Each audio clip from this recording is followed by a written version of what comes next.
Good morning, good morning. How are we, folks? It's Saturday morning, and for the first time in almost a year, it genuinely is Saturday morning. It's not me dialing in from Malaysia where it's technically dinner time. It is actually morning, so hello everybody. Hello Jenny, how you doing? Sorry I can't make it this morning, much love. And said in the best of ways, because Jenny, you and I are friends, but I never understand why people come on to streams and tell you that they can't attend. Just don't attend. It's okay. Life moves on. We'll all be okay. Look at this. Look what I've had to go for a coffee this morning. A paper cup, because there was no cans of coffee here in Spain, because I'm in Spain now. Hello, Vicky. How you doing? Where are you travelling to now, Vicky? Where are you? How was the rest of your time at Crieff Hydro? I've got that right?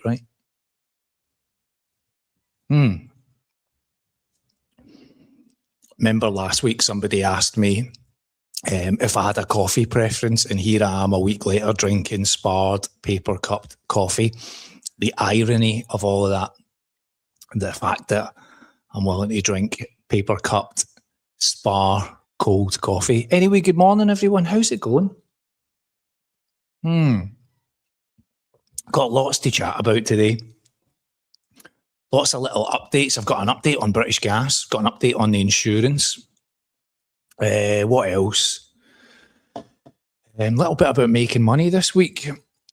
And the travel. We travelled. We left Southeast Asia.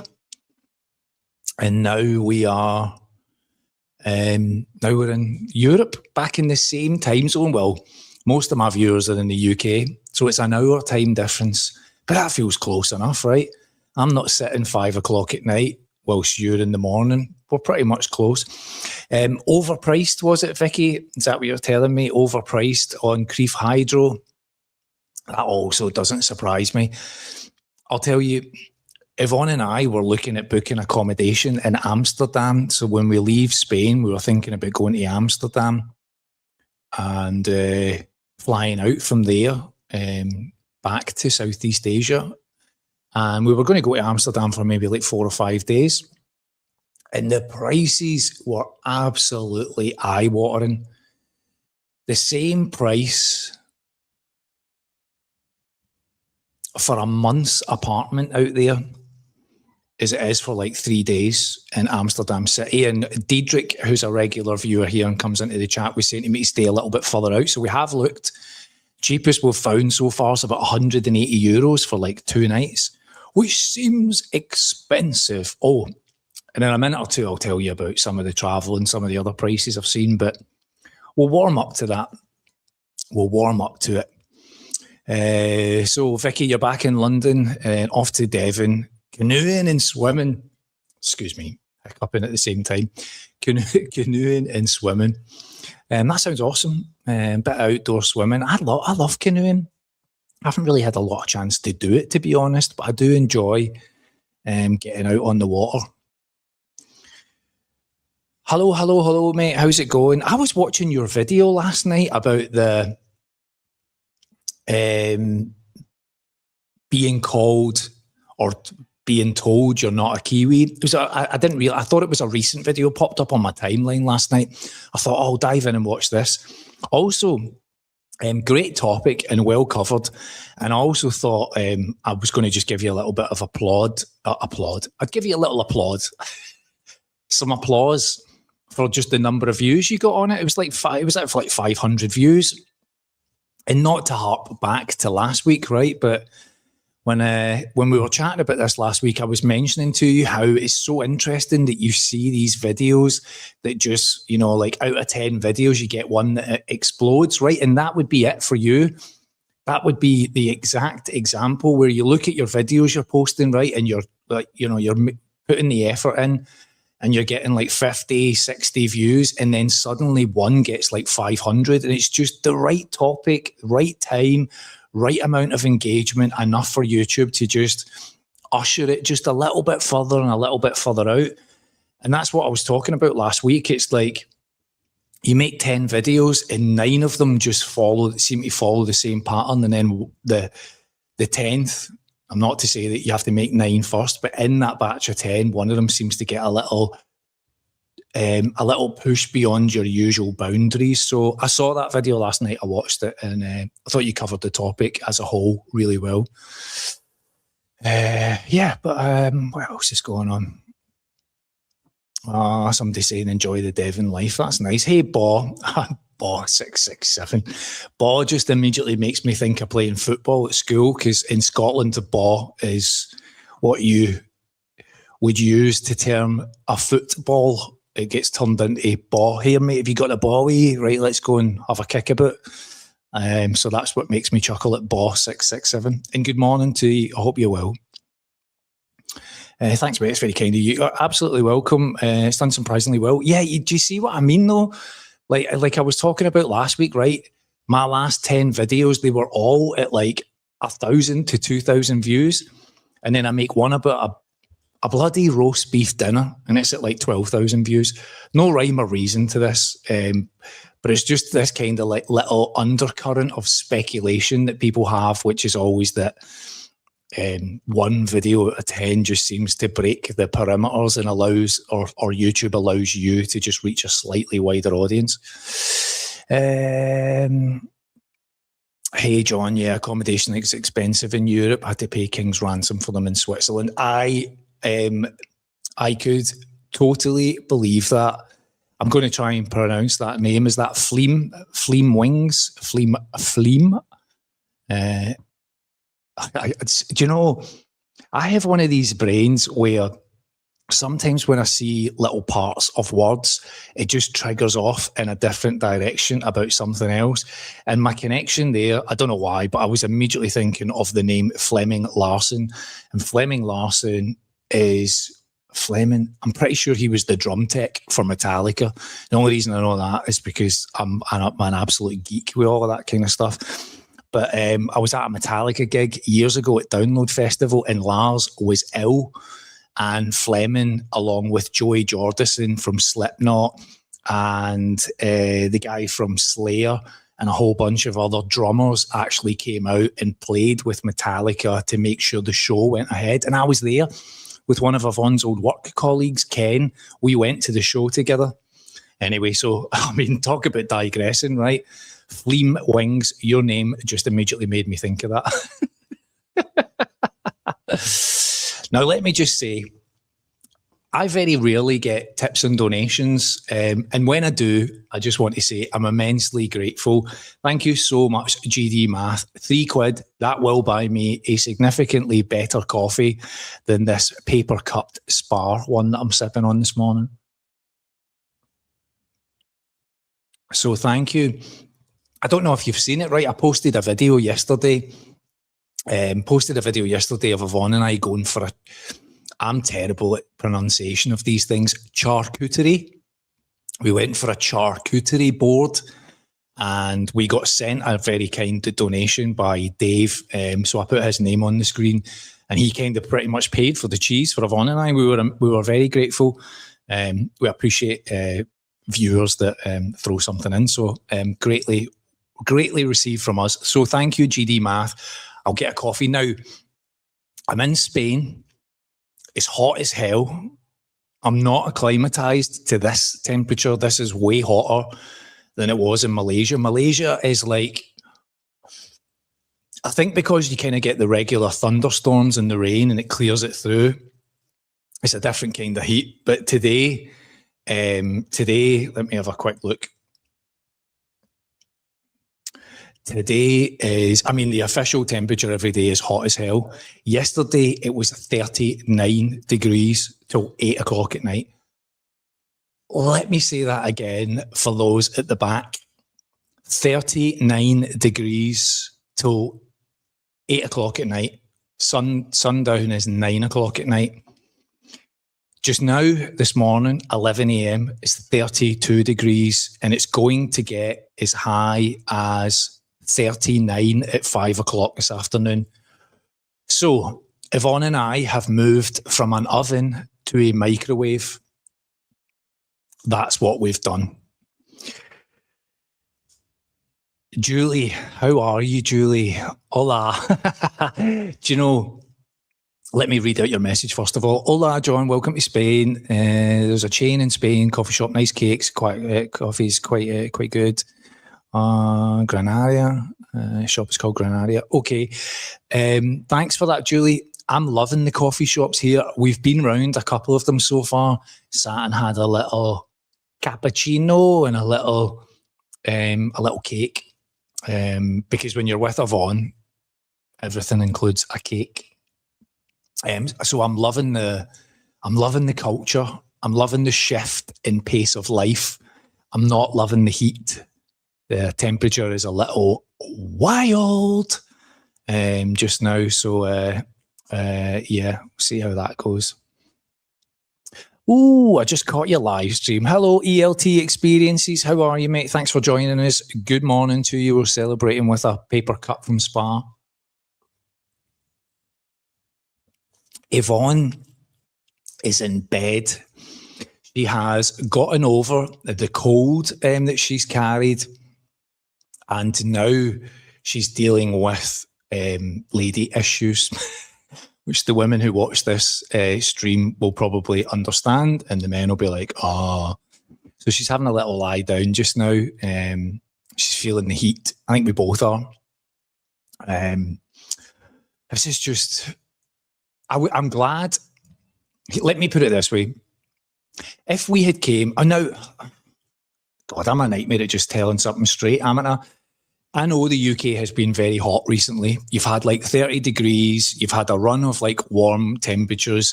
So what I was about to say was, if I was coming from the UK to here in Spain, I would need some time to probably adjust. However, I'm saying that now and recognising that you've all had a pretty decent summer so far. But we've obviously spent time out in Malaysia and Petaling Jaya and all of those areas, and it's been very hot there. But this is just different. The minute we got here, I was like, oof, could feel it. And yeah, we went out last night for a little walk, Friday night, through the streets here in this little town that we're in. And it was hot as hell. We went to the spa, bought a couple of little foodie things, and came back to the house, and just the house that we're in, right, it's got a top floor with like an open section, and the owner of the house has put a paddling pool there underneath a gazebo, and we were just sitting with our feet in the paddling pool, enjoying a little bit of fresh bread and cheese, because all of that stuff is way cheaper here in Spain than it is in Malaysia. So we were just enjoying all of that as well. Anyway, thank you. Thanks, ELT Experiences. Welcome. And thanks, Julie, especially for the Ola. I'll tell you what I was laughing at that about in a second ago, right? Yvonne spent about a year learning Duolingo Spanish, and I was learning German because I was working for a German business. And we both were like, I think you get to for the certain mindset, you get to a certain age and your ability to retain some information just is non-existent. So see, when it came to languages, I could read German and I could generally understand maybe where it was going. I would have an educated guess.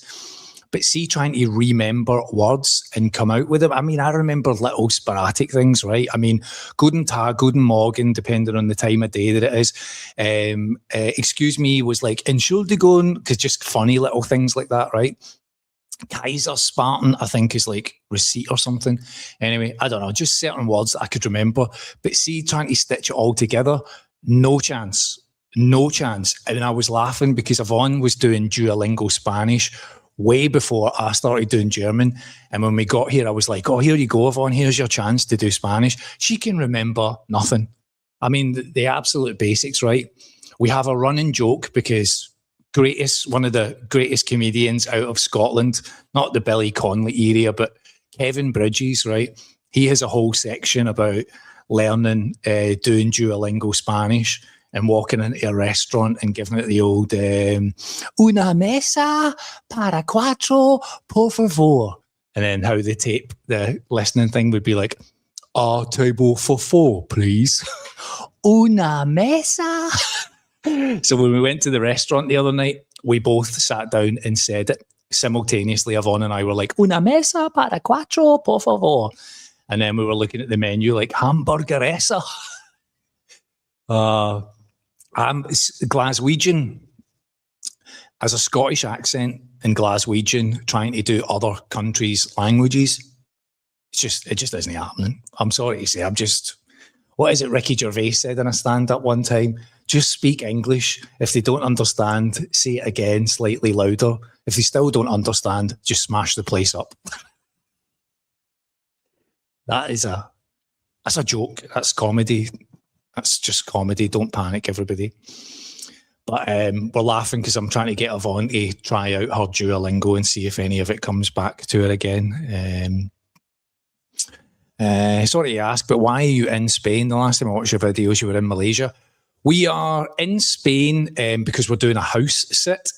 We're looking after a property near Valencia, and we're looking after 4 cats. One of them is just over here, above my head. This is a friend of ours, so it's not the previous house sits we did in Malaysia. We booked through a website called Trusted House Sitters, and we organised house sits there just for something to do and to spend some time with some pets and live in areas that we probably wouldn't have gone to live in. And we've done this here because a friend of the family to Yvonne and I said, oh, yeah, I see you're doing that. Would you like to come and look after my house in Spain? And Yvonne and I thought, why the hell not? Because the area that we're in means that we're very close to the UK, and our friends are going to come in 2 weeks' time and spend about a week on holiday with us. So it'll be nice to just kind of see some friends of ours. We've got a couple of people coming out, and we've arranged a little apartment for us. And then after that, Yvonne and I will celebrate. It will be a year having left the UK in early September. So congratulations to everybody who's followed this channel for this amount of time. I cannot say thanks enough. I'm genuinely blown away. I go into my YouTube stats and it tells me all the people that are like avid followers of this channel. And I know many of the names, Julie, and I see names pop up all the time, Marina and Vicky and Diedrich, and loads of names that come up that I know have been following since the very early Canal Path days and the kind of pre-escape era. So we left last September, and this will be us about to celebrate a year. So we took the opportunity to just cover flights and live in Spain for about a month at a very low cost. And then the next plans, to give you an idea, is that we might go to Amsterdam or we might go to Holland just so that we can fly out from Schiphol Airport, because it was a bit harder to get a flight from here. And then we might go to Dubai, see our friends there, and then undecided, but we might go to Thailand or Bali or Vietnam and start the year all over again. Now, one other technical aspect is that I have now completed, let me also include this answer. We have now been in Malaysia for 165 days this year.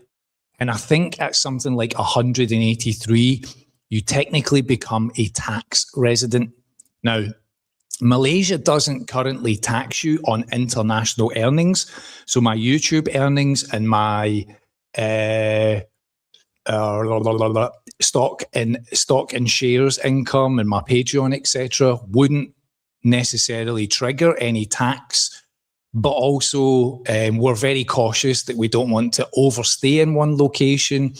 We reached a point where we've had that 165 days. So really, we need to leave and make sure that we're complying with the tourist visa rules, which means we kind of need to be out of Malaysia for the rest of this year, because it's a calendar year. Malaysia operates January to December. And so just to make sure that we're complying with rules, we took the opportunity to come back to Spain. And then, like I say, we might go to Holland and then fly out from Schiphol Airport, which is kind of international hub, and then go to Dubai, then go to Thailand, then go to Bali, and that'll finish the year, or maybe Vietnam, or maybe somewhere else. Hadn't quite decided, but this is all part and parcel of adventure traveling and just moving around different territories. So that's a very long-winded answer. I hope that gives you all the detail. And yes, Julie, it is a very uncomfortable heat. I can contest to that. Look at that. There's sweat starting to come through my t-shirt. Look at that. I'm giving you, I was going to say blood, sweat and tears, but I do just to get the blood part of it. The wife and I have just booked tickets to Singapore and Malaysia before we head to Japan for New Year's. Awesome. That's great. We are yet to go to Singapore. And we still haven't had the opportunity to go. We keep booking. Every time we fly into Malaysia, we book a bus to take you to Singapore, because that's how you would show that you're exiting a country. Because sometimes when you're flying into these destinations, you have to have an onward bound trip already booked. Immigration can sometimes ask, but it's actually the airlines that are most interested, because if you were rejected at passport control or immigration, it's the airline that's got to pay for you leaving. So quite often they need to have an exit strategy. So we fly into Malaysia, and rather than booking an onward flight, we book the bus to Singapore, but we've never actually taken the bus yet. You can cancel it up to 24 hours before the bus leaves, and you get about 90% of your money back. And it's like £10 or something. But have a great time. That'll be awesome. Good on you. Boss 667. Thank you so much. That's a muffin on the side as well. That's maybe 2 coffees. Dare I say it? And I'll say it quietly, just because I might have a Jack Daniels out of that. Shh. Don't tell anybody. Standards have slipped. This is one thing that I've always struggled with in life. I'm never perfect all the time. And I mean, like, I can be really good at one thing and not good at another. And something's got to give. Like, if it's like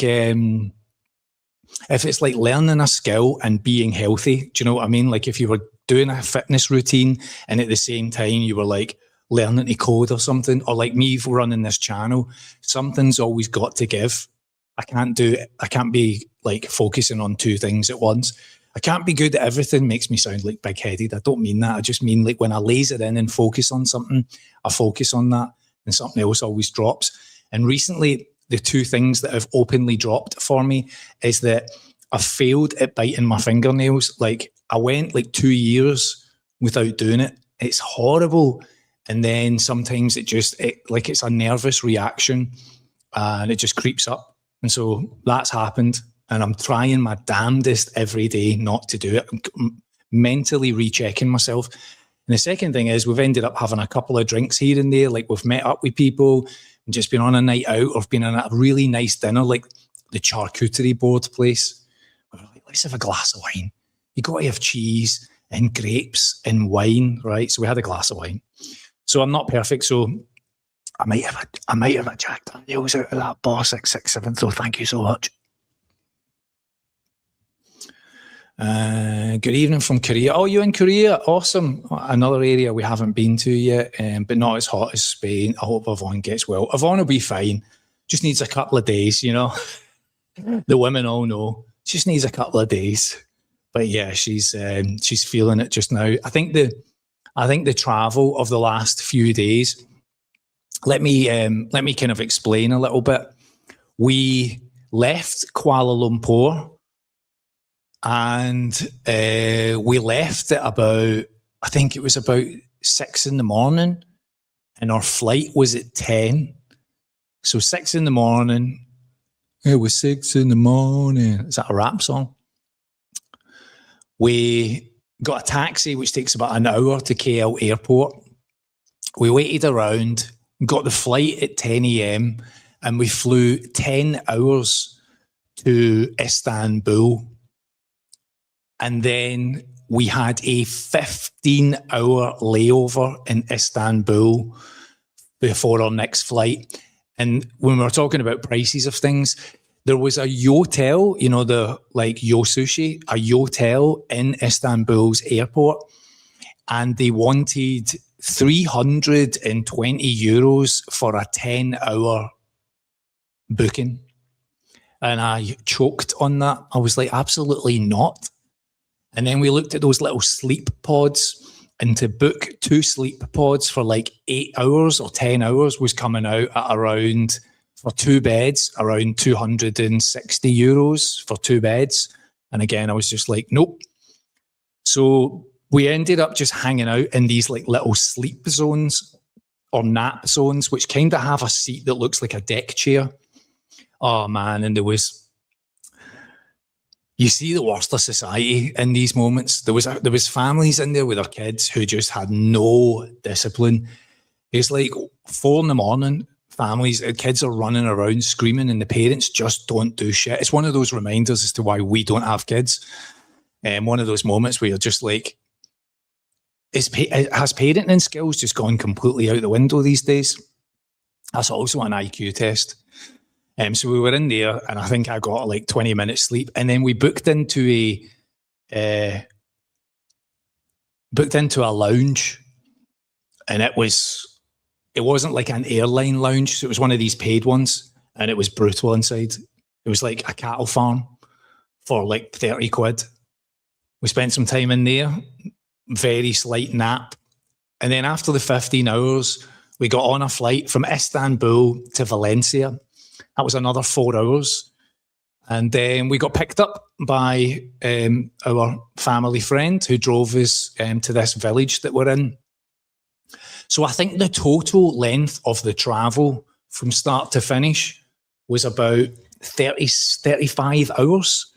And we did it on basically like 30-minute power naps on flights. The flight that we took from KL to Istanbul, I paid for slightly extra legroom, and there was an Australian family next to us with the biggest baby I've ever seen. This thing was like a unit. I mean, the mum and dad were big people, big framed people, and the kids screamed the entire 10-hour duration of the flight. I've got a little bit of on video, not showing them, just the noise, and we have got noise cancelling headphones, so we were able to kind of muffle some of it out. And it was like, you know, when you get on the plane and it's got 2 seats, 4 seats, and 2 seats? We were in the 2 seats to the left, and we were at the very front. So we had the big space and then a wall. And behind the wall was like cupboards for the staff to put their stuff in. So it wasn't a toilet. So there was loads of room to put your legs up. But the 4 seats, it was like a Turkish woman, and then the 3 from the family and the baby. And at one stage, they gave the Turkish woman the baby to hold because they were so exhausted by how long the baby had cried for. And this woman, this Turkish woman, she looked frazzled. She had no headphones, she had no earplugs, and she just raw-dogged it the whole way. And she looked tired. The family looked tired. I'm not taking it away from them. I'm saying this like it must be a nightmare to travel with a little one. There's not much you can do, right? But the kids screamed the whole way, like proper. So that was an eventful flight. Nice though, Turkish Airlines. First time I've ever flown with them. Staff were good, meal was good, seats were comfy. I've normally kind of stuck to British Airways, but they're diabolical now. I saw somebody on X a couple of days ago who had put a post up saying they had just paid £6,000 to fly business class with British Airways, and when they got into their seats, the privacy screen was broken, the electrical sockets didn't work, and they asked to get moved seats, and they were told, we can't, the plane's full. And they had complained to British Airways, and British Airways had offered them a 30 quid voucher back, a $6,000 seat, and they got offered 30 quid. And it was a big post about how bad British Airways was. So Turkish Airlines was very good, but it was a long haul to get to Spain. It was one of those ones where, you know, when you start questioning your life choices, where you're like, why did we agree to go to Spain? Why did we decide to do this? Trying to remind ourselves that we're going to see friends, that we're doing a family friend a favour looking after the house for a month. well, it's like 3 weeks. She's away. It's her 70th birthday. She's away to Costa Rica with our own family. And we're here looking after the house. And 4 cute cats. So not dogs, no dog walking, no barking. 4 cute house cats. That was a long way of telling you what's going on, wasn't it? Sometimes I bore myself. Any wildfires near you? No, nope. No wildfires. No people setting fires, I think is how I would term that. I think France is arrested, or there's like 80 people who are being hunted right now for setting the fires. And I saw quite a few locations are hunting people down. The ones here in Spain, the owner of the property was telling me one of them was started by somebody lighting a barbecue, and that's how that one started. So wild. People's ability to pull crazy shit at times, right? Oh, how long did it take you to learn, Julie? How long did it take you to, I mean, the thing is, right, if you're constantly around and you're picking up little words, and, you know, I would completely understand that you would just dial into it. I think that's easily the best way. That's why when I was learning German, I was at a German company, so I would kind of learn words and I would listen to sometimes them talking, and you would kind of figure things out. So you're kind of you're in the environment for it. But when Yvonne was learning Duolingo Spanish, it was during lockdown, right? So she was just coming and telling me words, and I was like, cool. Oh, hello, mate. How you doing? It's lovely to see you, buddy. Greetings from summer that never ends. We still got a hose pipe ban on. Have you bought any new records, Chris? When was Record Store Day? Did you get out in queue? It's just been over a year since I sold all my records, and it does pop into my mind from time to time. Yvonne and I were just staying in an area of Petaling Jaya in Malaysia, and there was about 10 record stores just down the street from us. They showed up on Google Maps, and Yvonne was like, you're not going to believe this, but there's a mall nearby that just specialises in record stores. We never went because I felt like it would just be torturing myself. But I did look it up, and I was kind of fascinated by all these record stores. And you popped into my mind. Hello, Bondi. How you doing? Thanks for joining us, New Zealand. So what time are you on there? Must be like 9, 10 o'clock at night or something. Have I got that roughly right? Hello, Archie. What's going on, mate? Thanks for joining us. And Julie, I know, tell us about it, right? The year is just absolutely flown in. Can't believe how quickly it's gone. Do you know, I've talked about this before, but I kind of have this synchronicity in my brain. I used to write music, right? And I would make dance records. And I had a thing about how the dance record should start and end in very similar, if not the same building styles, the same instruments that came in at the beginning would leave at the end. And that was the kind of synchronicity in the music creation. And I think about that sometimes when I'm making videos, the story and the journey and the flow that things go through. And it's kind of been the same in this travel experiment. So left the UK, went to Dubai, then went to Malaysia. And this time around, it might be leave from Spain or Amsterdam, go to Dubai, and then go back to Southeast Asia. So there's a little bit in there that kind of plays in my mind sometimes, but hard to believe it's been a year already, right? Blows my mind at times. I'll tell you what doesn't blow my mind. See, when the bills come in for things that you bought a year ago, the storage unit, we got the bill in for the storage unit. It was about 700 quid when I took it, and I got the bill in for it to renew it for another year. And this time round, it was 900 quid. 900 quid. So the company actually came back and they gave me like a 20% discount. So it ended up becoming like 800 and I don't know, it was like 830 or something. I think they charged us in the end. But I was like, I started saying to Yvonne, how much of that stuff do we really need? Like, how much of it do we really need to keep? Start questioning the things that you've put aside. come to Korea for 3 months. What is the tourist visa in Korea? Is it a 90-day period, same as Malaysia? Morning, J and Y, bit late, but here now. No problem at all. Never late, buddy. Always bang on time whenever you join. Yeah, there's no capital gains on your... Yeah, that's what I was expecting.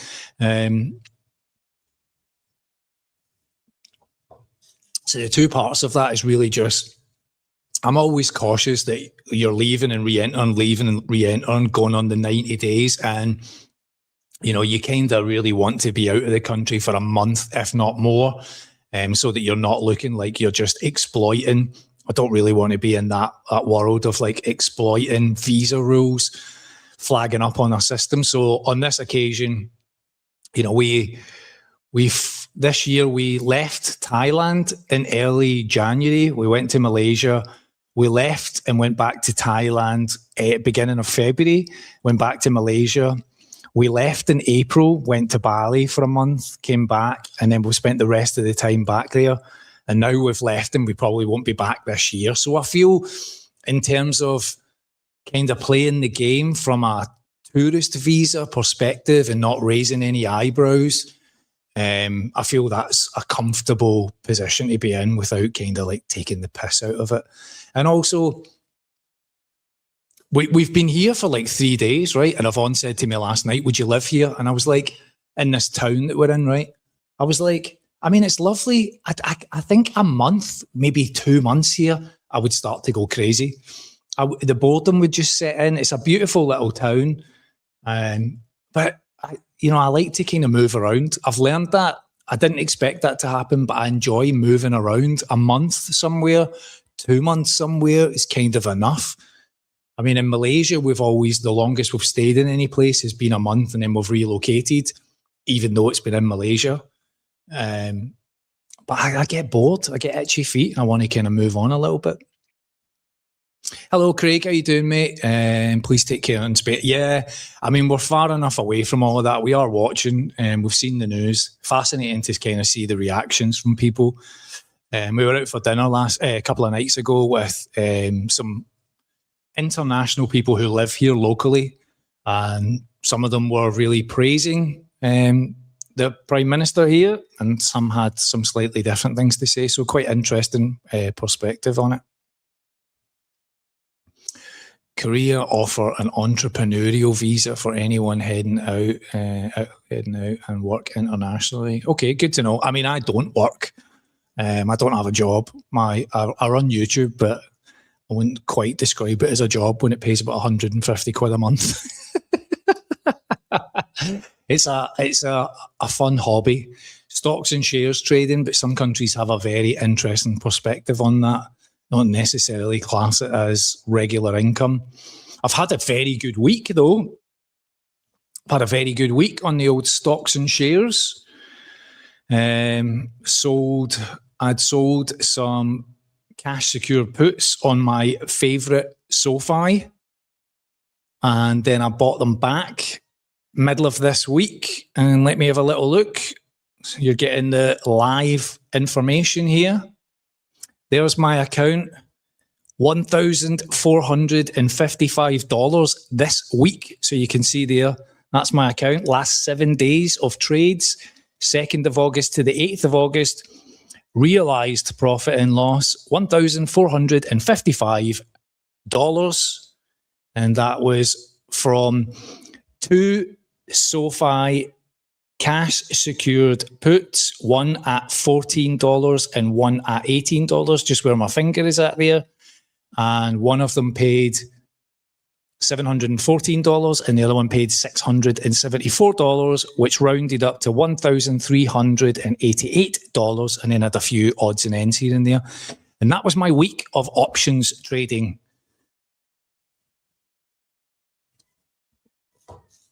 SoFi, which published their second quarter results from the year, absolutely smashed it, and the stock price dropped heavily. I sold some contracts, and in the last few days, it's recovered. I bought those contracts back and realized that profit and walked away.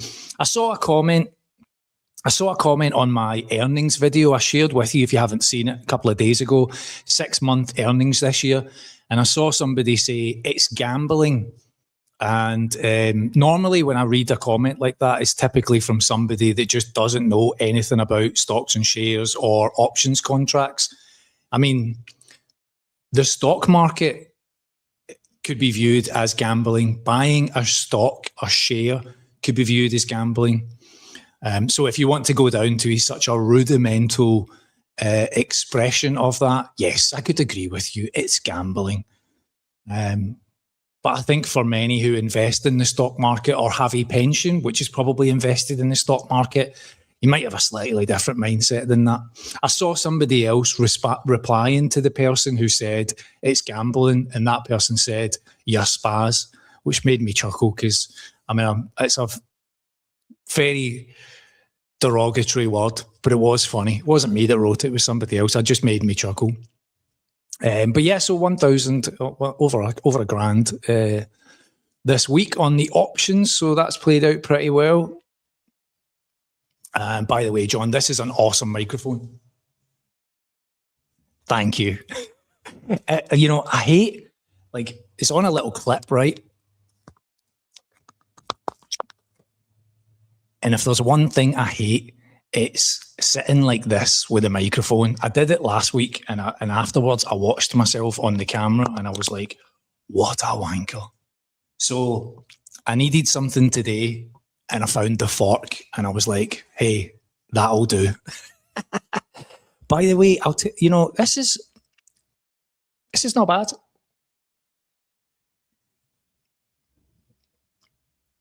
Not bad at all. 5.5 out of 10.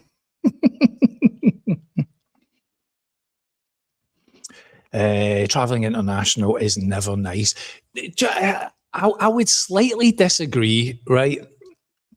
And just in the way of saying our mindset has massively shifted in terms of what the traveling represents to us. It used to be when you were taking a 2-week holiday, you're off work, you're about to take a 2-week holiday, you're off to Spain, you're off to, you know, Asia, Thailand, whatever. And the traveling is just a means to an end. Like, you just want to get to the destination and settle in. And then when you're leaving, like, you just want to get home and get to your own bed, and you recognize that in maybe in a day or a couple of days, you're going to have to adjust for the reacclimatize and adjust for whatever time difference that you've gone through. Now our mindset is that the traveling aspect of it, like getting on the flights, going to lounges, is very much just part and parcel of it. It's part of the adventure. And when you've not got anywhere that you're rushing to be, then you can just kind of like, you just go with the flow. So we could have left Istanbul airport. We could have gone and stayed in a hotel. We just thought, let's keep this simple. And we stayed in the airport and we just kind of had a day out of it. I've made a video and that will go out probably later this week, just kind of capturing some of it. I mean, some of it was challenging. There's no doubt in that. But the flight from KL to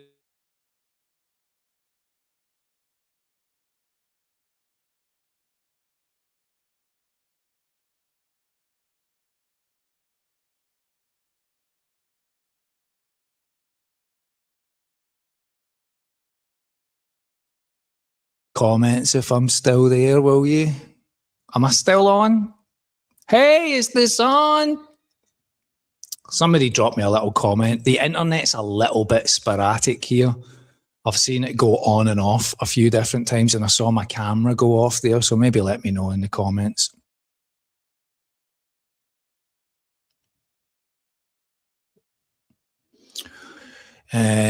Hopefully I'm still here and then I can answer this. Oh, I'm back. Yes, you're back. All right, excellent. Thanks, folks. You're like my extended admin, my extended tech support. Thanks, folks. Thanks, Bondi. Thanks, Paul.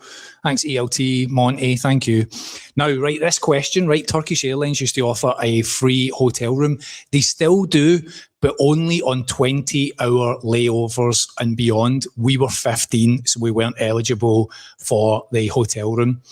Now, we could have flown much sooner. But I didn't want to have the risk of like a 2-hour layover and sprinting through airports and all that stuff. And the next flight was the 15 hours.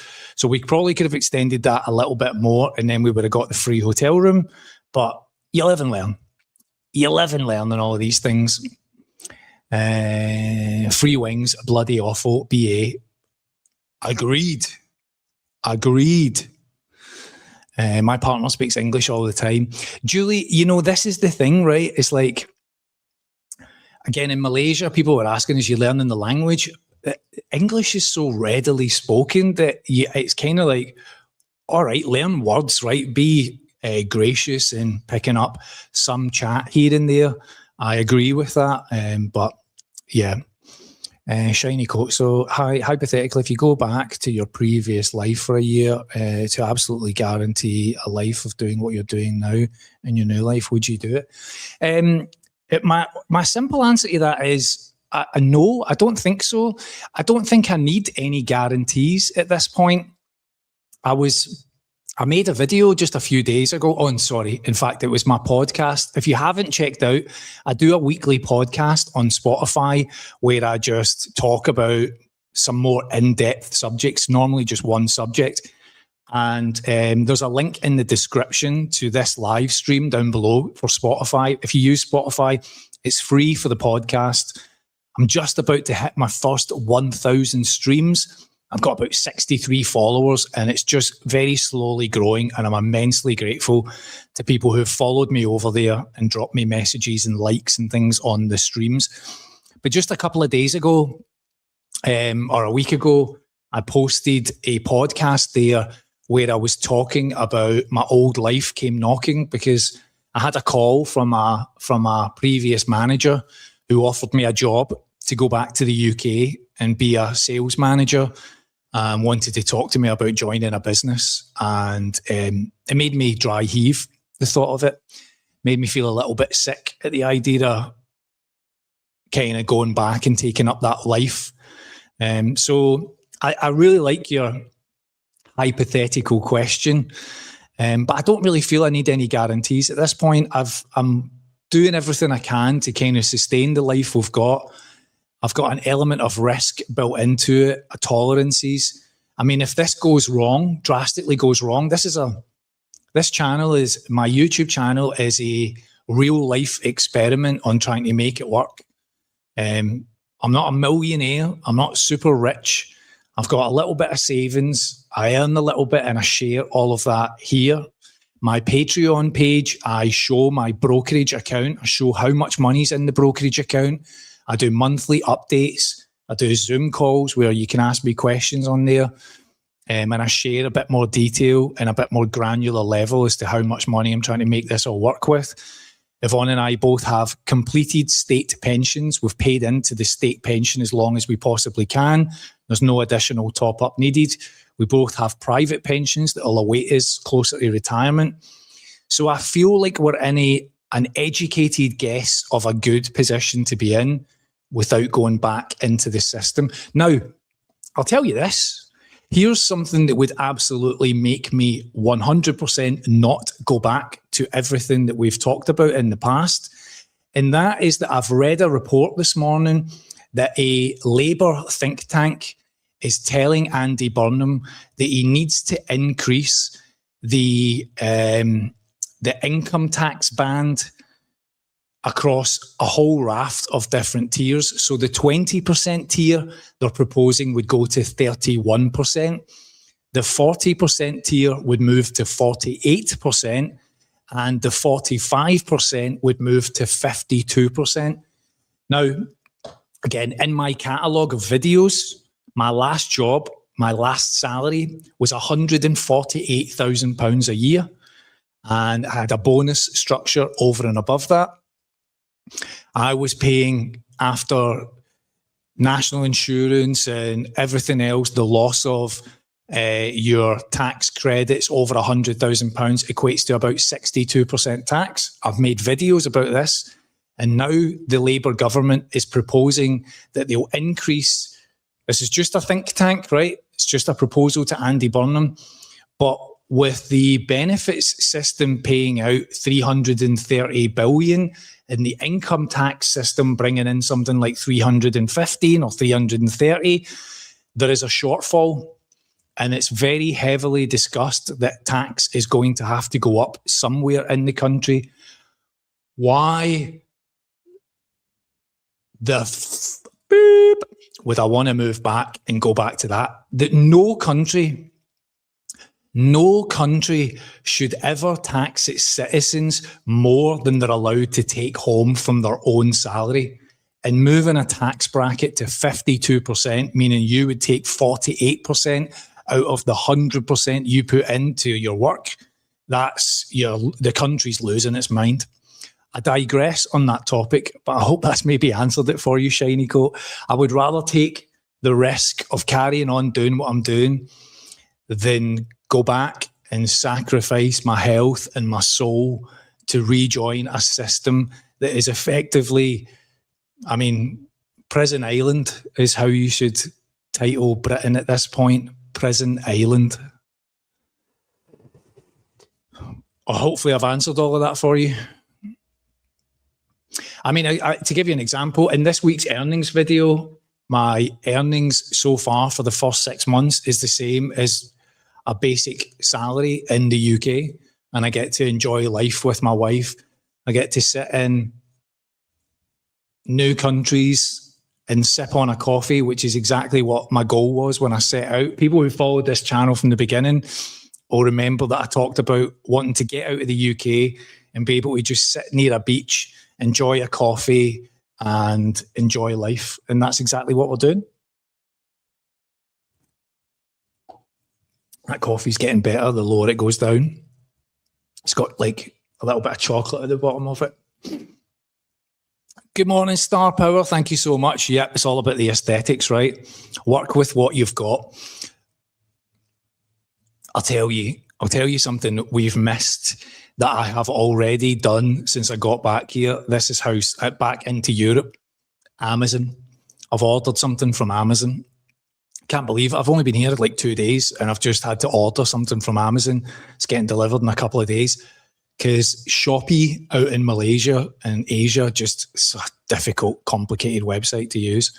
So I've ordered something from Amazon, and Yvonne was saying last night, I need to get a couple of things. The couple who are constantly trying to downsize are already buying more shit from Bezos. Hey, I'm retired since a week or so. Hey, congratulations, Franz. More power to you. I hope you've got some exciting stuff planned, and congratulations. London investment banking. Bet you're worth a couple of quid, aren't you? Hey, Franz, in the old investment banking. I bet you're in the millionaire status bracket. Good on you, mate. Good on you. Congratulations, Franz. Let me know what you've got planned. 9:35 Bondi. I wasn't far off, was I? I mean, I'm not good with that kind of stuff, but I wasn't far off. I got a deal with my department. Salary will still run to the year end. Nice. So a little bit of a severance package on there. Not as good as a redundancy, but good enough. Good on you, Franz. Very pleased to hear that. I hope you're thinking about what comes next in this exciting phase. I always bring my dad back into this. Retired from his janitor job, blue collar worker. Worked in British Steels, worked in Schweppes, which became Coca-Cola, then became a school janitor, retired, then became a professional photographer for Airdrie Football Club. The man was an absolute inspiration when it came to just regenerating and reinventing himself. And I take just a little bit of those learnings into my own daily life at this point. I'll tell you, again, regular viewers know this, right? One thing that my dad used to always ask when I travelled, anywhere I went, he would say to me, could you get me a free paper? Just find a local paper. Didn't matter if it was in a different language. He just wanted to look at the local paper. So if I went to Germany, if I went to Denmark, if I went to New York, I would always find a paper. And now that he's passed, obviously, I'll sometimes see a paper somewhere and it kind of sticks with me a little bit, right? I always get a little bit of a choked up moment. And I've told viewers this. I was in Malaysia and I was in the train station in Kuala Lumpur and I saw the free paper. And it was the first time that it clicked in my head that he wasn't, it was one of those moments where you realise he's not around. And I got a little sad, right? I got a little choked up in my throat. And I glanced round and Yvonne had saw it, then saw me, then kind of acknowledged it, right? Did that, telepathic husband and wife things where you both just go. And that was it. We left, right? And we never said any more about it. I only give you that for context. So now we're here. We've arrived. We've flown into Valencia. We've now driven across to this small little town that we're in. And we were out for dinner the other night with our family friend, the homeowner of this house, and her friends, a couple who are from New York and Dublin, and a woman who's from Cheshire that's travelled all over the world, and a couple of other people. We're sitting at a table in this little pub. Now, you see, when we walk into the pub at the beginning of the night to order a drink, I look at the table and there was a free newspaper. And again, it was one of those moments, right, where I just kind of had a little think to myself, thought, hello, Dad, hope you're all right. Yvonne glanced round at me, right, and just kind of gave me the nod, the telepathic husband and wife nod. And then that was it. And then we got the drinks and we walked outside. And when we came outside, the woman that we're staying with said, oh, I got you a free paper. I thought you might be interested in that. And it kind of gave me a little chuckle, right? And then we sat down and I had a look through the paper and I was kind of reminiscing. I was really just reading it, thinking about my dad. And then the friends showed up and they went into the bar and they came out and gave me the free paper. And then the other couple that arrived went into the bar and came out and gave me the free paper. So see, by the end of it, I was sitting with it was like 4 free papers.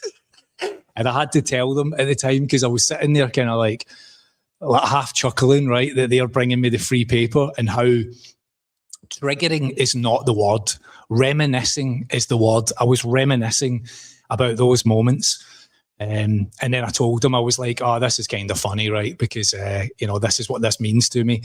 And they were like, oh, the synchronicity of it all, right? Just a free paper, right? There's nothing spiritual or there's nothing kind of deeper meaning in all of that. It was just people being nice, giving you a free paper, but it was a wee moment for me. How did I even get onto that? I don't even know how I told you all of that. Would you ever go to New Zealand? Yes, absolutely. We'd love to. We were offered a house sit in New Zealand, actually, by somebody who watches the channel. Yvonne and I are building a little reputation online now. We've had 5 reviews on Trusted House Sitter. We've got very good feedback, 5 stars across the board. We're a professional couple. We've both had 30 plus years careers. We're both experienced with pets and animals and house sitting, and we're just a quiet couple.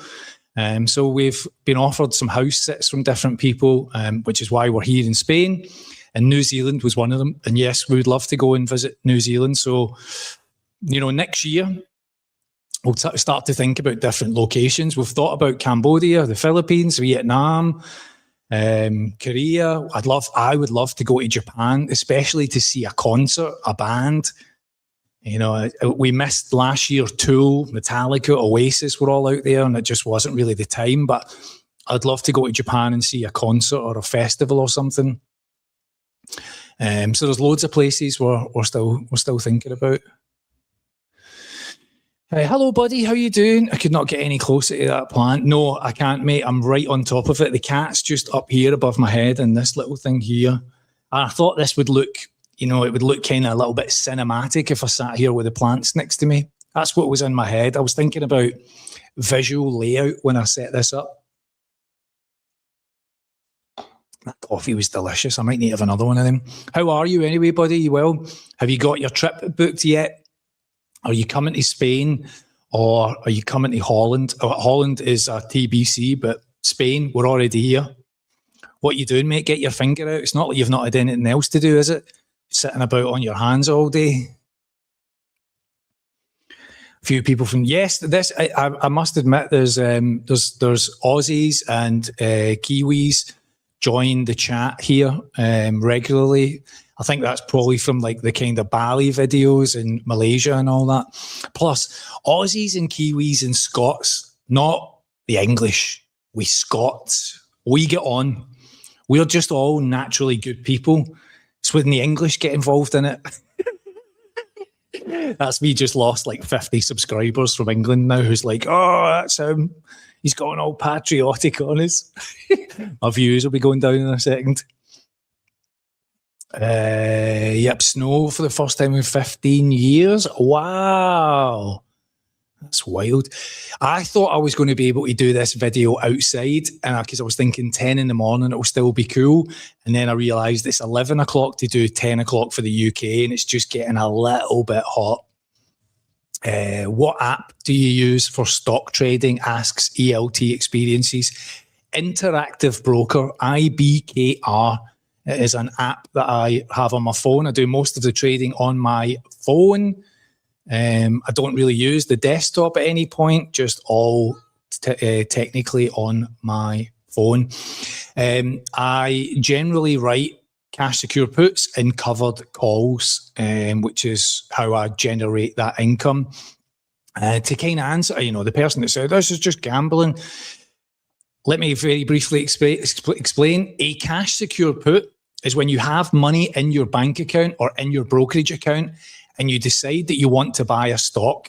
And instead of just going to the open market and saying, I want to buy that stock, you write a contract which commits you to buying the stock at a specific date and time for a specific price. And that price can be above the price of where the stock is at right now or below the price of where the stock is at right now. And then over that time period, if the actual stock price moves up or down, depending on which direction, you collect a fee for doing that. And sometimes all I do is collect the fees and sometimes I buy the stock. People ask all the time, like, what's the risk attached to this?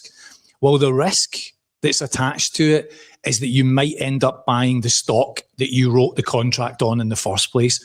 So let me give you a very brief example. If you wanted to buy SpaceX, Elon Musk's stock right now, right, SpaceX that launched recently, you could say, I want to buy SpaceX. Let's have a look. Let me be as technically accurate as I possibly can on this, right? And I'll say this in kind of basic layman's terms. So SpaceX right now, here's the ticker here, right? SpaceX is $133. That's what it closed in the market at on Friday night. Now, I can go to the market and say, in 1 week's time, I want to buy SpaceX. And when you write a contract, you must commit to 100 shares. Each contract is 100 shares. So it would be 100 times $133. That's how much money you need to have in your brokerage account. So $13,300 in your brokerage account. I can go to the broker and say, I want to buy 100 shares of SpaceX in 1 week's time, and I would buy the stock at $125. So you're asking, well, how can you do that, John? The stock's at 133. Well, in a week's time, if the stock has dropped below $125, you would buy $125 worth of stock at 100 shares, right? That would be your commitment. And to do that, they'll pay you a fee. They will pay you a cost to agree that. That fee might be $5 times 100 shares, $500 of a contract.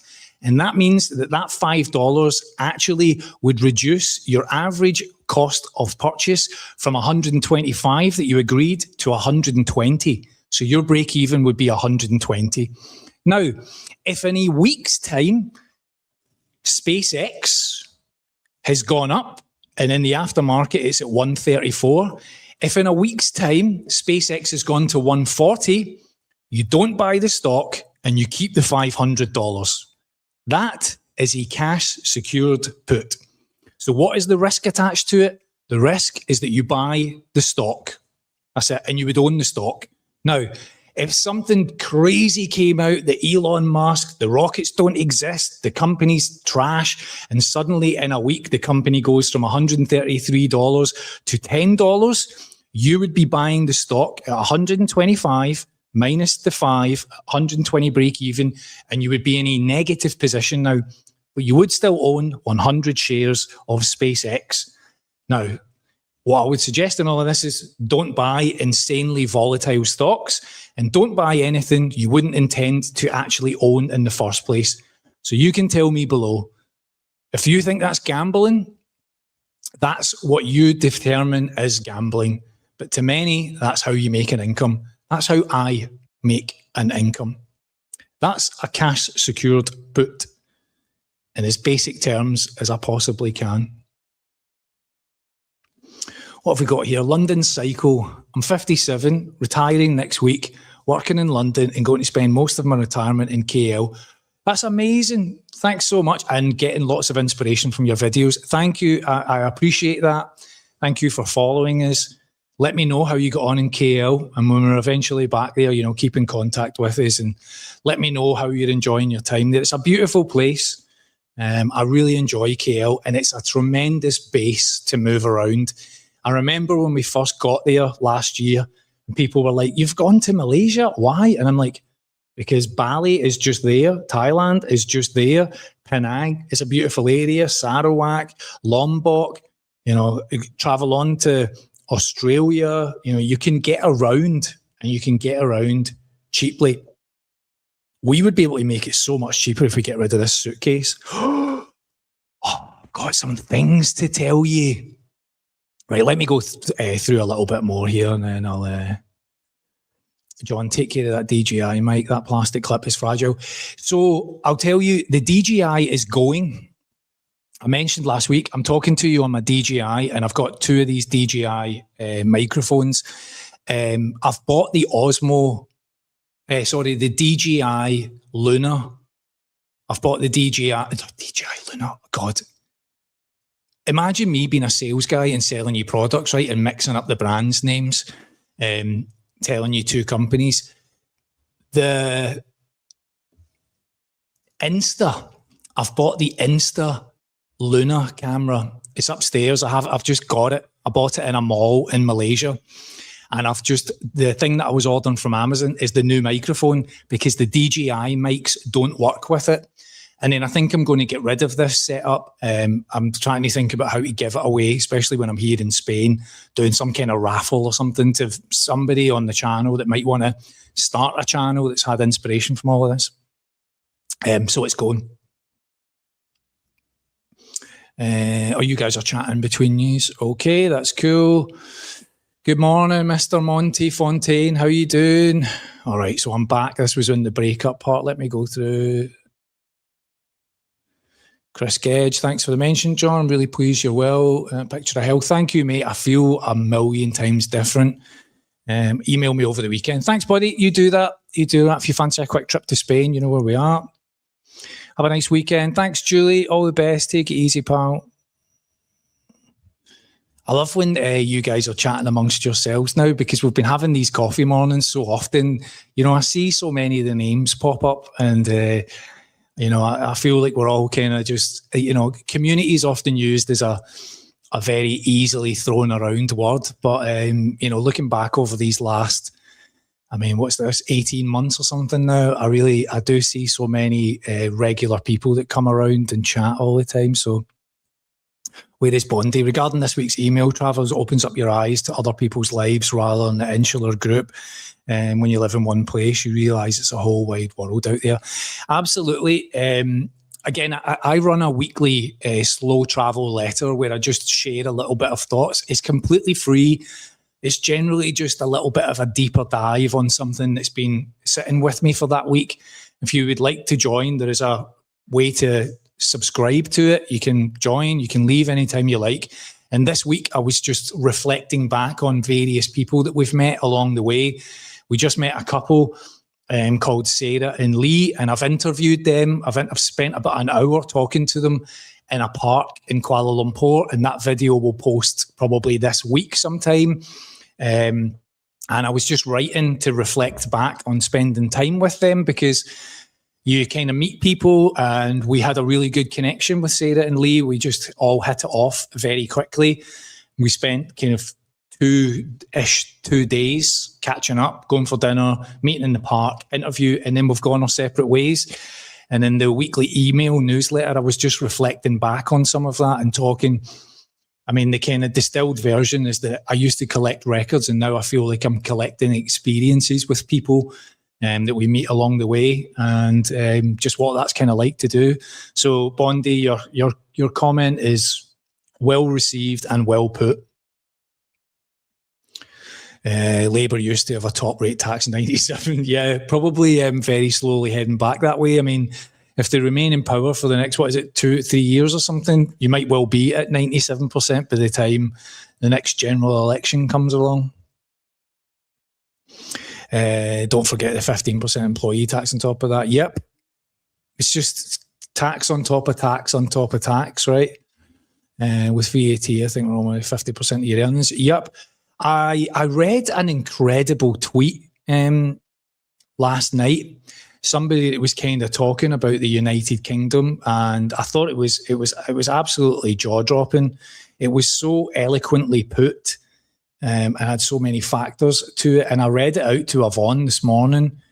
I think I might have saved it. And right, I'll very quickly scan through this, right? Hopefully it kind of holds your attention enough. It was titled, it's here on my phone, right? So I'm not making this up. It was called The Slow Death of Britain. And it said, we have shit water companies, so we buy bottled water. We have rubbish police, so we hire private security. We have terrible healthcare, so we pay private hospitals instead. Airbnbs in Cornwall pay council tax, but don't get rubbish collected, so they pay BIFA on top of it. An awful lot of firemen are now volunteers. NHS dentists don't really work anymore, so you have to go private or pull the tooth out yourself. Our roads are littered with potholes nobody fills. Your privately funded tyres and suspensions are nothing more than collateral. You're forced under threat of criminal prosecution to fund the BBC, and it's so bad that you pay streaming services to get your news and entertainment.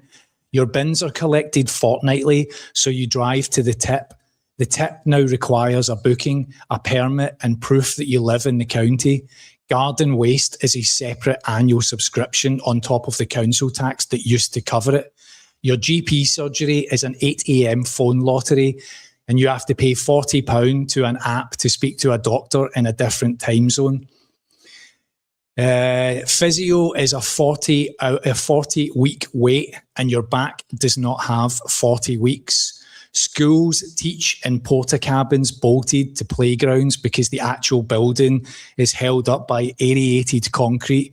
Half of them are technically insolvent.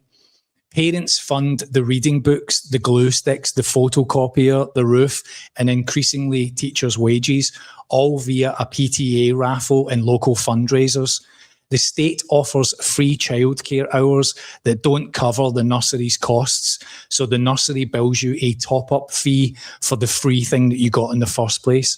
Shoplifting under £200 is functionally legal. So Tesco hires guards who crucially don't try and stop any crime, and you pay for it through the increase of the cost of a pint of milk.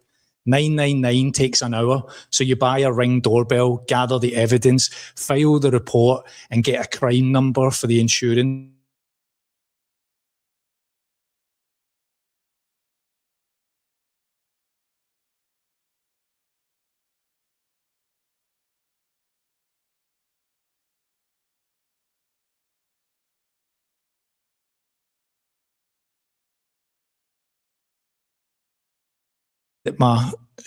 That's YouTube breaking in to tell me that my stream's being cut off because I've talked too much about the UK government. I'll finish that a little bit off, right? It just says legal aid is gone, so you represent yourself. Passport and DVLA backlogs are chronic, so the state sells you a fast-track service to escape the queue that the state created. Trains are late, regardless of whoever owns them.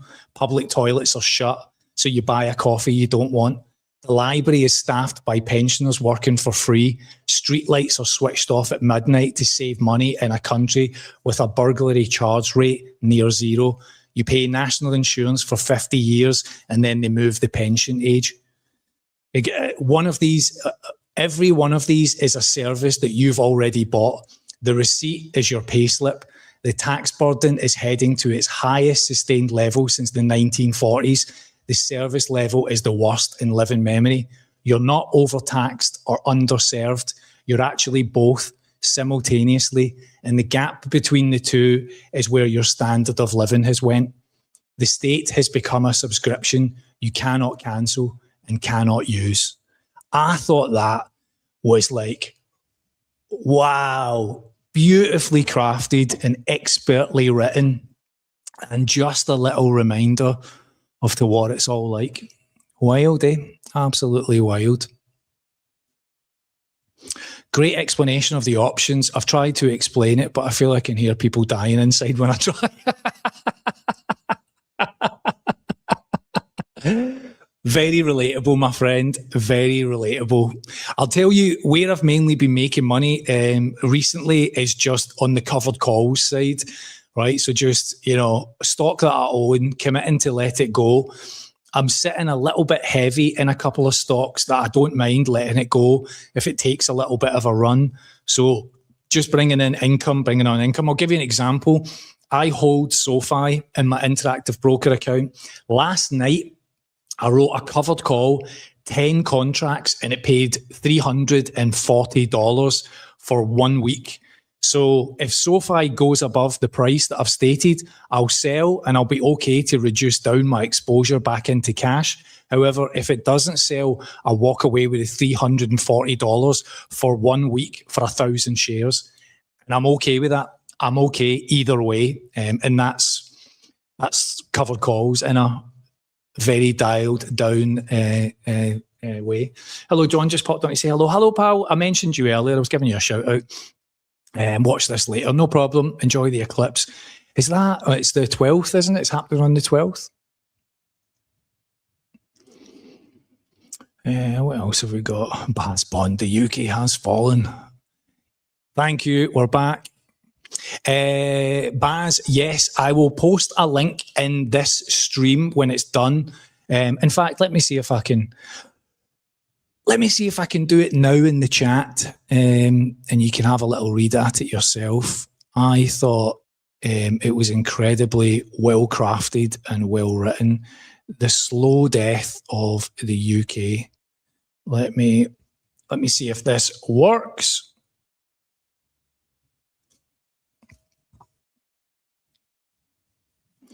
There you go. Hopefully that works, that link. If not, I will post it in the description of this video when we finish. But really, really well written. Tried options, but kept failing the Robinhood eligibility questions, so gave up. When it comes to writing options on any platform, you have to pass an exam. It's a series of about 5 to 10 questions that asks you about your experience of options. On a completely unrelated topic to that, I might have used ChatGTP to help me on specific questions, but I would never endorse not doing the research and understanding exactly what you're doing before doing it. There are 4 different kinds of styles of options, the kind of basics without going into the real technical stuff. There are calls and puts, and there are covered calls and cash secure puts. I only do the 2 latter. And the difference there is that I have funds in the account to cover buying the stock, or I own the stock in the first place to let it go. The first 2, puts and calls, are definitely more like an element of gambling. Now, here's the best way to describe it. People who write calls and puts are the gambler who walks into the casino. People who write covered calls and cash secure puts are the casino, the house. That's the simplest explanation I can give you to explain how that works. Underworld Reporter, I love that name. Immediately makes me think about the band. But thank you so much. I really appreciate that. Thanks for following along with the channel. Great, Baz. That works. That's awesome, mate. And the eclipse is the 12th. Because this house has like 3 floors, there's an upper deck, and we're hoping that we'll be able to go up there and watch the eclipse from up there. People were telling me you can get like glasses from like Lidl or what's the other one? Aldi. You can get glasses from Lidl or Aldi or something to be able to see it. So where it says legal aid is gone, represent yourself unless you're from a different... yeah. Yeah. I mean, I think you can read that post, right? And there's parts of it where you would think you could make some slight tweaks to it to kind of be a little bit more direct in some of its messaging. But yeah, it's a great post. I read that this morning. I read it out loud to Yvonne, and I was like, that's almost just like a video in itself. That's like an Instagram post, just reading that out. The power of hearing it actually spoken out loud. Let me give you a very quick update on 2 big topics that are going on. I'll probably make videos out of these, right? But British Gas, let me tell you this, right? For all those that have followed the story with British Gas, I made that video saying that it was done. And then I got an email a couple of days later from British Gas. And they said, we just want to confirm we can now close the complaint, that you've had your apology letter and you've had your payment. Now, I had originally gone back to them and said, do you think the apology letter is suitable? And then they said, yes, we do. So that was kind of it done. But they wrote to me and said, can we now close this down? And I replied and said, do you think you could maybe pay me the whole of the compensation that was owed? And then I never heard anything from them until today. I got an email today, this morning. And in the middle of all of that, the Energy Ombudsman wrote to me and said, is this complete? And I said, no, British Gas have only paid me £225 when it was £255. They then went away and contacted British Gas, and British Gas said, we've paid the full amount and we can show you. And then I went back and said, well, let me show you what I've been paid. And I had an email from them saying they'd only paid 225, and I had my bank statement with 225. The Energy Ombudsman then said, okay, we'll look into this and we'll see what happens. And then this morning, I got an email from Rebecca at British Gas, and she apologised and said, I'll show you. They have acknowledged they've only paid the 225 and that they have now submitted a further request for the outstanding 30 quid to be paid to me via BACS transfer. It's awaiting approval. And they'll check on the progress of it on Monday and come back to me and let me know. So I might just get my 30 quid. And at this point, it will be 2 years and 5 months or something. So we shall see what's going to happen with that. Now, let me also tell you, the insurance debacle continues. The insurance is in arbitration. I'm going to keep this short, people, because even I'm bored of it. The insurance is in arbitration. The arbitrator has been appointed. There is a $2,800 fee to be paid by the insurance company. The insurance company said, no problem, we'll pay it. Missed the deadline. Got a strongly worded email from the arbitrator saying, you've missed the deadline and you have failed to even tell us.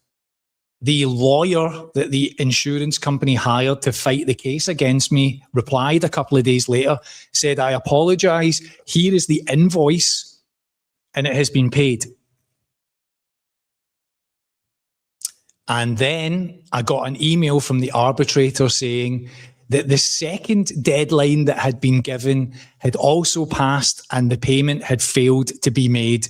And at this point, the arbitrator said they were going to give a final 14-day extension to the insurance company, or the case would be closed and it would be marked as failure of payment by the insurance company. to proceed the case forward. And I'm not joking when I tell you this, but the arbitrator then asked me if I wanted to pay the $2,800 to keep the case moving forward on behalf of an insurance company who's now missed many, many deadlines across the entire battle so far. And then this morning, again, also this morning, I got an email from the arbitrator now saying that the payment has actually been made, but it's been noted that the insurance company has now missed multiple deadlines to pay the fees that they are responsible for. The case management fee and the initial arbitrator compensation deposit has now been made. We will notify the parties once the arbitrator has set a date and time for a telephonic preliminary hearing. So the next thing that I'll need to do is join a telephonic preliminary hearing between me, representing myself, the insurance company's lawyer, and the arbitrator. How's that for a story update? That was short and sweet, wasn't it? Let me skip back and see what I've missed here. Thank you for the explanation on the stocks. I've downloaded the app. I'll see how things goes. Again, I just want to mention here, in order to write options contracts, you have to go through a test, which will ask you things like, how experienced are you in options? If you tick the box that says none, you will not get passed and you will not get an account. They don't open up options contracts or options writing to just anybody. But if you go through the test and you pass, then you will be given access to be able to do it. Now, you can be given margin on these accounts, which means they give you credit. I have cash in my account, which is why it's called a cash secured put. It means that you have cash physically in the account in order to cover the stock that you were going to buy. So for that example that I gave you of SpaceX, $133, 100 shares, $13,000, I have to have over $13,000 sitting in cash in my account to be able to write that contract in the first place. You can obviously, I mainly write this on stock such as SoFi. SoFi is $18, which means one contract for 100 shares would be $1,800. I sometimes write 2 or 3 contracts. One of the cats has just came to say hello, so hopefully she won't knock the camera off while she wanders around. Hello, are you coming to say hello? Hello. And she's off skate again. So that's what I do. You don't have to have tens of thousands in your account. You might have to have several thousand to write an account, but that's how you do it. And now very briefly on the opposite side of this, what I deploy is called a wheel strategy. That means that I write a cash secure put to potentially buy stock. If I was to buy the actual stock, if I was to, the price that I agreed to buy, let's take SoFi, it's at $18.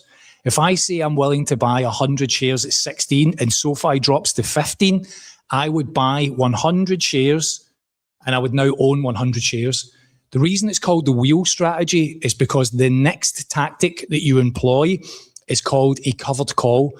A covered call is when you agree to sell the 100 shares that you own for a fee at a specific price. So let's use SoFi as an example.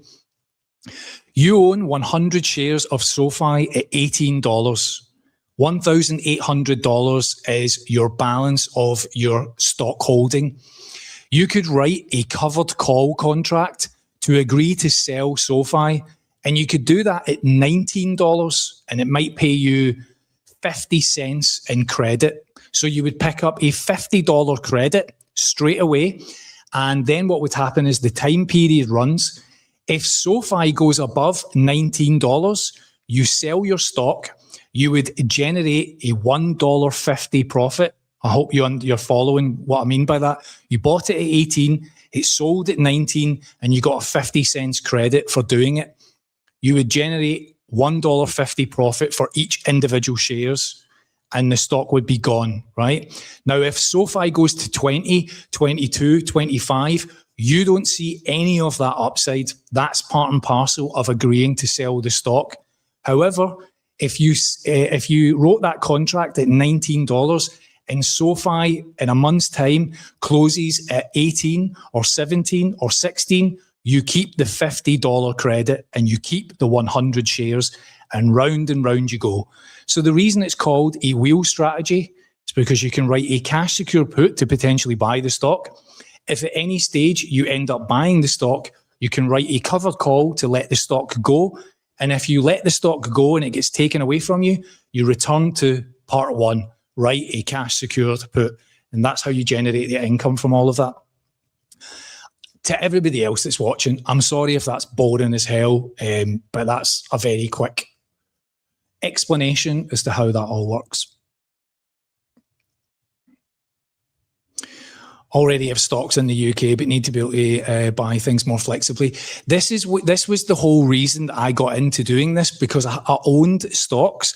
But when you own a stock, it's always just an unrealized profit, right? The only way you ever generate money from it is when you agree to sell that stock.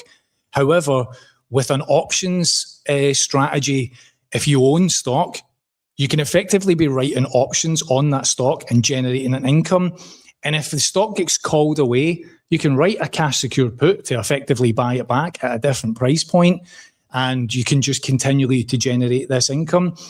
You do have to be careful that, if you're agreeing to let a stock go with a covered call, so let's say you own 100 shares of SoFi and you agree to let it go at 19 and it gets called away, you no longer own that stock and you cannot recognize any upside in it. But for me, I'm okay with that. I don't sell all of my SoFi stock. I just run options on part of it, and part of it is where I generate the income. Now, again, this is not the only way that you can make money in stocks, right? You could buy dividend stocks, which will just pay you a monthly or quarterly dividend, and that's just a really simple, easy way to bring in an income. There's lots of different ways. For example, Interactive broker account, if you have more than $8,000 in cash in the account, it pays interest. I think the annual interest is 3.3 or 3.4%. So I have cash sitting in there from fees that have been paid, from options that's generating interest, and I'm earning from interest. I'm earning from the options. I have some dividend stocks that I hold. I own Apple, which pays a dividend. So there's lots of different ways to generate revenue from it. But, the most basic way that people get into stocks and shares is they buy a stock, and that's it. And all you can do every day is open up the app and go, has it gone up or has it gone down? And if it's gone up, you're sitting on unrealized gains. And that means nothing to you until you decide to sell that stock. So when I really understood this, I was like, wait a minute, how can I make this work? That's where options contracts came in.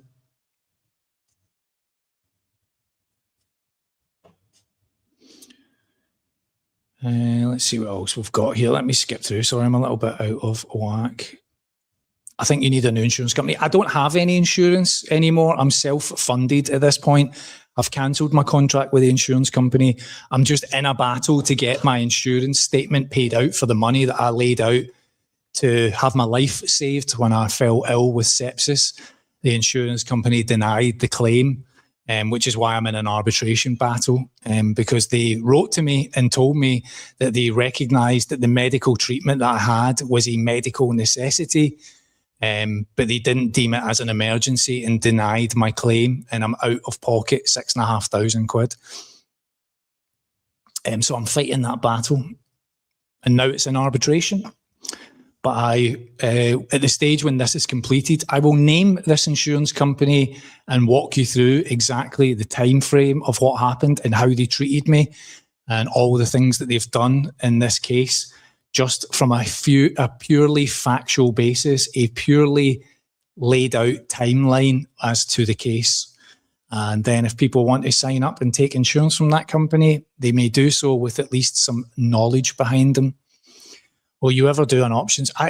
Baz, I kind of do that on Patreon. Everything that I've done here. I mean, look, I know that that'll either be viewed as like, oh, you're gatekeeping and you're putting stuff behind a paywall. This channel is so niche, right? I mean, I'm generating like 1,000 views, 1,500 views on a video. If I talk about these really specific topics, I get messages from people like, the numbers are boring, and I lose people. So when I dive into these really niche topics to like the next layer down, it just doesn't generate any interest and I lose people. So it's a real battle between trying to kind of keep the channel of interest. So the way that I look at it, YouTube is like the high level, like all of the main stuff. And then on Patreon, within Patreon, I make videos about how to write cash secure puts, how to actually do it on Interactive Broker, the steps that you would go through.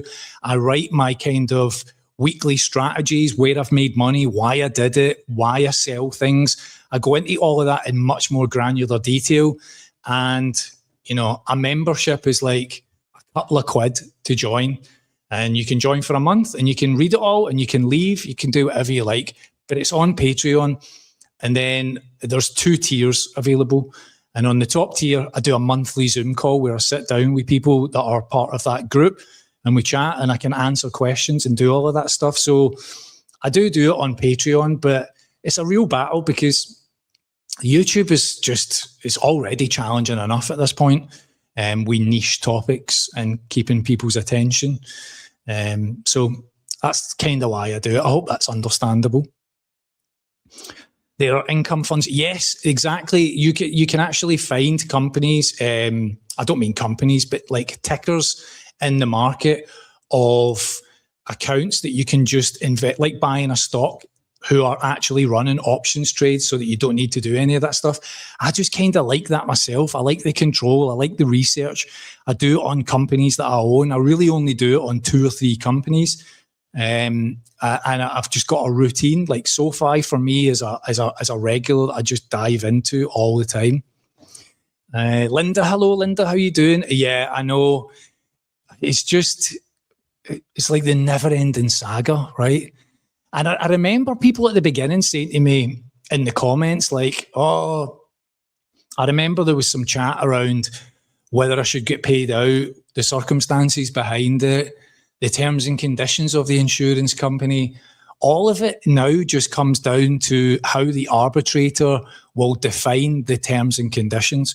Where basically, the reason the insurance company is fighting it, the reason that I speculate, I don't know, but I'm going to speculate the reason that they're fighting it is because it would set a precedent around an emergency treatment. Because what the insurance company is arguing is that it wasn't defined as an emergency. And under an emergency in their terms and conditions, they have to cover it. And they're saying that part of your treatment was not an emergency. And I'm saying that it was, and their own letter to me stated that it was a medical necessity, but not an emergency. And my doctor, the man who treated me, said it was an emergency. The urologist wrote to them and said, this was an emergency. The potential risk here was that this man could have contracted sepsis and did. And you paid out for that. The insurance claim was split into 3. Me going into hospital for emergency surgery, me then needing surgery to relieve the problem that was created from part 1, and then me getting sepsis. And they paid out for part 1 and part 3, but denied part 2. And really all of that is just 1 episode. It's not 3 episodes, it's 1 episode. And that's the challenge. But yes, it's going to make a hell of a video when I get to it. Just literally to sit down with the instructions and say, this is what happened. I'll tell you this, right? I was in hospital in Kuala Lumpur and they wrote to me and said, we're sorry you're ill in Singapore. The insurance company has a duty of care to know where you are and where you're unwell and how serious you are. They didn't even get the right country. At one stage, I had 6 case managers reviewing the case, passing it to somebody else, and on 6 occasions, I had to completely retell the story and provide all of the documentation. And then that company completely dissolved themselves of all contact with it and said, this is no longer anything to do with us. You need to go back to the main party. They were highlighted as the underwriter, and at the end of it said, no, we're not the underwriter, we're just an administrator. And then the woman who was handling the whole case said, I'll give you a decision in a week's time. And then she went on holiday. And when she came back, she said, oh, your email got lost on an inbox. And a colleague of hers wrote to me and said, she's on holiday. That's BS. And when I said to the woman who was handling it, you were on holiday? She went, yeah, I caught her in a lie. Her colleague caught her in a lie in the documentation. All of that's in the evidence. And then they changed their name in the arbitration. They weren't filed with the arbitrator. And then since then, they've missed 3 payment cycles to just keep the arbitration moving. So, I mean, you could listen to all of that and say, I'm at fault for not just walking away from all of this. Or you could at least listen to all of that and say, wow, they've really highlighted what it's like to go through one of these claims and all of this. Hello, Kelly. How you doing, buddy? Adam spent 3 months and many emails and calls just to get him to pay 30 quid. He paid £600 for the policy. Yep. None of this surprises me. None of this is... I mean, it's just representative as to how piss poor all of this is, right? Hi, John. Can you please talk about accommodation type and cost for your stay in Spain? I will do, Peter. I'm on a house stay right now with a family friend, so I'm in her house. She's gone to Costa Rica on holiday for her birthday with her own kids and family, and Yvonne and I are staying looking after the cats. So I won't show you here because it's her house. And videos in the next couple of weeks, I'll show you the local area that we're staying, tell you where we are, tell you all of the details. And then we're going to an apartment that we're renting, and I will cover that apartment. We're staying on holiday with some friends, so at some stage I'll cover what that apartment looks like. So definitely down the line, I'll share all of that, especially the local area. It's beautiful here. It's a really very traditional Spanish area. We were down at the beach yesterday. It was beautiful and clean. It was mainly kind of Spanish on holiday or locals. Very little tourism in this area. So it feels very authentic, which is what we're really enjoying. A couple of days here so far. I think that's me covered all of those kind of questions, right? That's been like an hour and 45 minutes, a good bit of chat. I'll tell you what I was slightly considering.